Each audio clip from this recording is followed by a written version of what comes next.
Yeah! We have touchdown. Yes! We've landed on the moon, Nick! The moon! I know, Gary, but not just the moon, the dark side of the moon.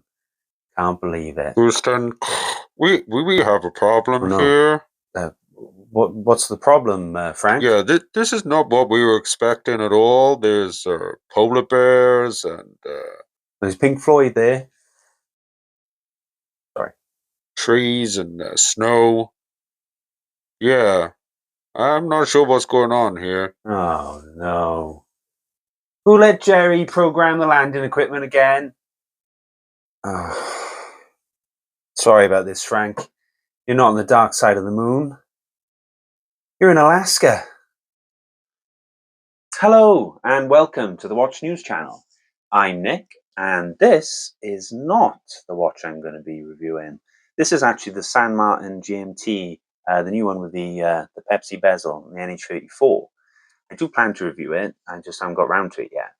But the watch I'm going to be reviewing today is actually the Pagani design PD-1701, which is the new mishmash of the Swatch Mission to Mars, the Moonswatch, and the Omega Speedmaster Alaska project. Interesting watch this. I bought it pretty much as soon as I saw it pop up on AliExpress, and I paid $109, about 89 pounds. But right now, the AliExpress sale is on, the anniversary sale, and it is down to $88 or £72. And that's not including any additional discounts that you may get from store vouchers or your own individual discounts. So you can get it for a really good price right now. A bit of a kick in the nuts for me as I paid full price, but I wanted to get my hands on it as soon as possible. So there we go. So I'm really looking forward to getting it. It should come either today or tomorrow, and I'm going to get a review up as soon as possible in case you do want to get it in the sale. So we'll be looking at specifications, we'll be looking at how it wears, we'll have a chat about what we think about it, and then we wrap up from there. So I hope you enjoy the video. Please like and subscribe if you do enjoy the video, and I'll see you at the end. Cheers. Here it is. The mission to Alaska should be inside. So let's have a look. So we've got the standard box from Pagani, but it's actually a bit nicer than what I remember. It's got a bit of a leatherette feel to it now, whereas before it was very plasticky. So that's new. So let's open up. Okay. Okay. So they've included a NATO strap, a pretty cheap Bond style NATO strap. The Pagani design logo is not actually engraved onto it very well either. It says Pagani design. Anyway, so you got a Pagani design NATO, but it's nice to have something included. So it's always nice to have something included. Okay, so underneath should be. Oh, hello. Oh, yes. Yes. This is looking good. Oh, yes. So, oh, yeah, typical Pagani. You got a little booklet, instruction manual. Yeah, and there's the warranty card, which, of course, is unsigned because, let's put in a bit of plastic for the sake of it. But the watch, wow, it looks really good. All right, let's look at some figures. So Pagani Design have designated this watch the PD-1701. It's got a stated case dimension of 40 mil, a thickness of 13 mil, a lug-to-lug of 48. It's got its 316L stainless steel for case and bracelet, 100 meters water resistance, a lug width of 20 millimeters.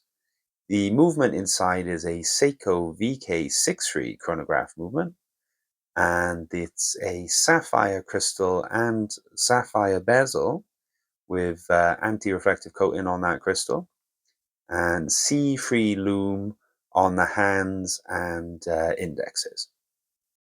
Here's the watch now on my 6.75 inch wrist, wearing very nicely, and there is plenty of room there if you're a person with a bigger wrist. As you can see, there's 3 holes of micro adjust, and there's a ton of space there. There's plenty of links to take out. So I've got the bracelet off now to resize, and I just thought I'd quickly show you the finishing with the bracelet off, and also that lovely case back. So it's got a very nice etched rocket flying off to Saturn on the case back.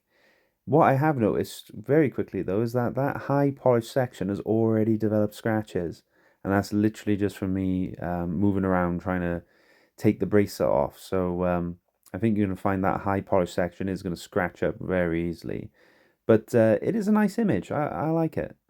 And of course then we've got a nice screw down case back. Yeah, it's good. The bracelet, it's a bit chintzy, a bit rattly.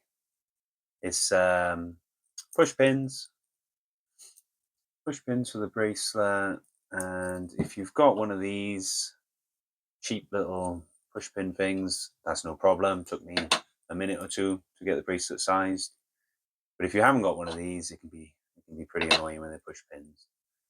But once they're in there, they're in there. You know, it's not coming out. Those push pins don't come out unless they're forced out, so it does mean your bracelet is secure. It has got a diver's extension, because, you know, we all need a diver's extension on every watch we own. Pagani. No, we don't. So I don't know why they still put those on there, but it's got that in the clasp. I'm guessing they just use the same clasp for their watches. Saves money.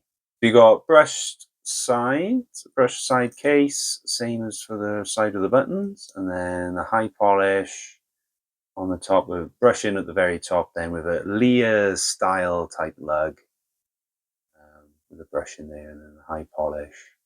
And the transition is okay.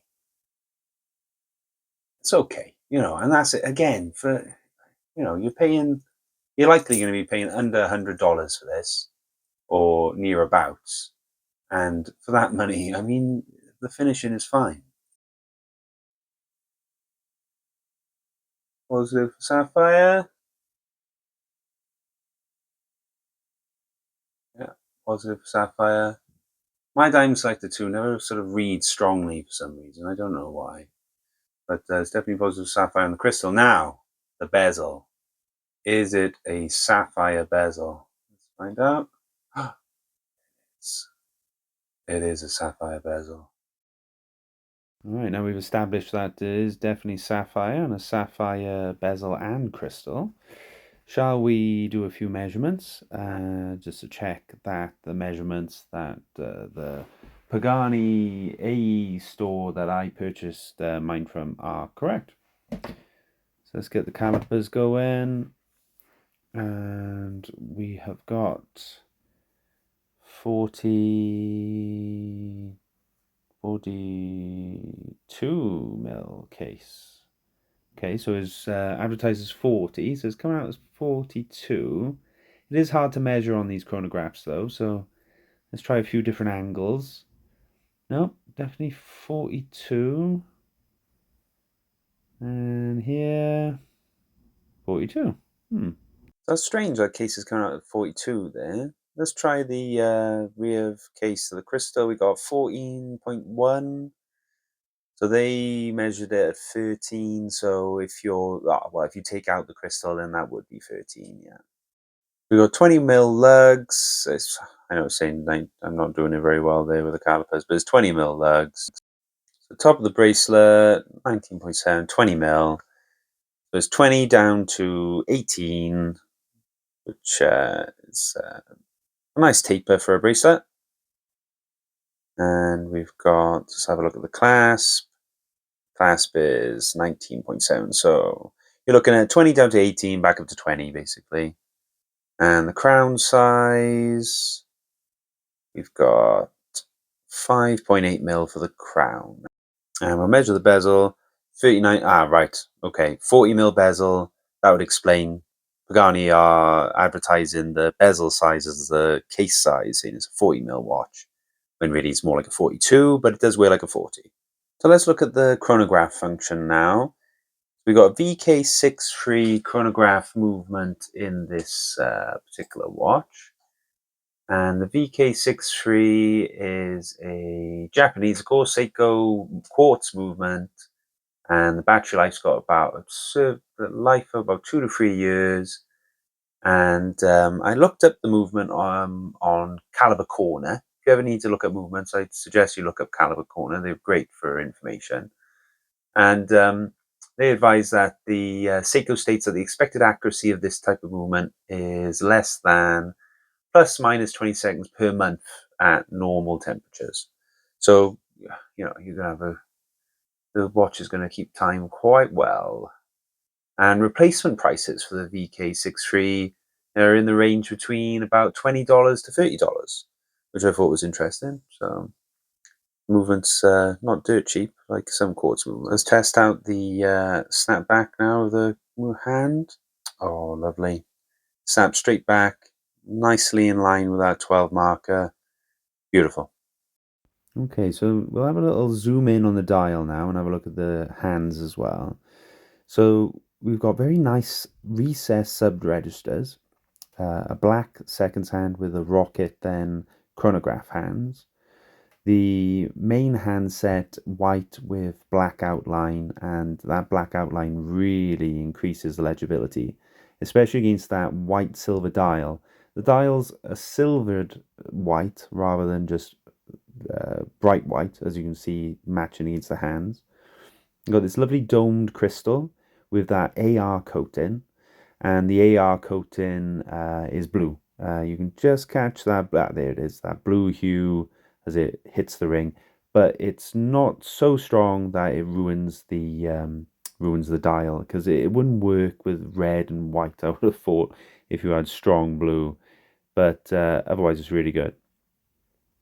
So the overall appearance of the watch and legibility is excellent. Really well done to Pagani there. They've chosen the right colours to go together, I think.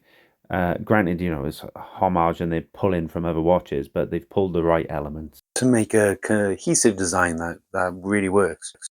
So the watches that Pagani took the design elements from are, of course, the Moonswatch, the Mission to Mars, and the Omega Speedmaster Alaska project.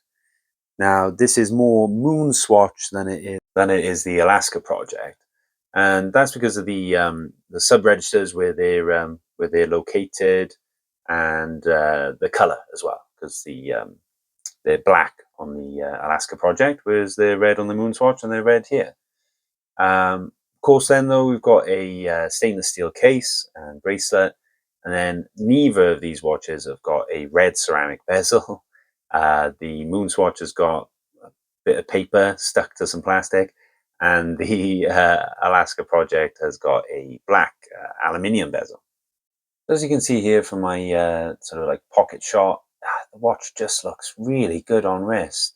It's got that pop of color without being overpowering. I think it's that silvered white dial that sort of brings that color back, and the color of the bezel as well is not too bright red. It's a good match, and yeah, I think it just looks really nice on wrist. So Loom test now. I gave the Pagani a blast of UV, as well as another Pagani design, Datejust homage, which is next to it. And the Loom isn't fantastic, but it's all right. It's better than I've seen before from Pagani. So I recorded over a 10-minute period just to give you an idea of what the Loom would be like after a couple of hours. And it does, it fades out. I doubt it would last all night, but it's good enough, if you see what I mean. So now I thought you might want to see how the watch looks on a few different straps. So here we got a Christopher Ward tan leather strap. I think it looks pretty nice on that. Kind of goes well with that vintage aesthetic of the Speedmaster, and the tan and the red go well. Next up, we've got a sailcloth style strap. This was a cheap one, I think, that come with another watch that I bought off AliExpress as a spare.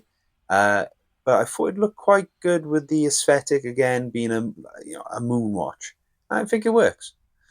Next up now we've got the delicious Pagani design. Oh no, what was it? Pagani design NATO.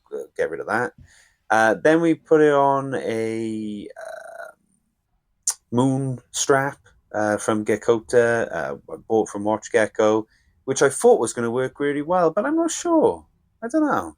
I think it's because the strap's white and the dial's actually silvered, not white.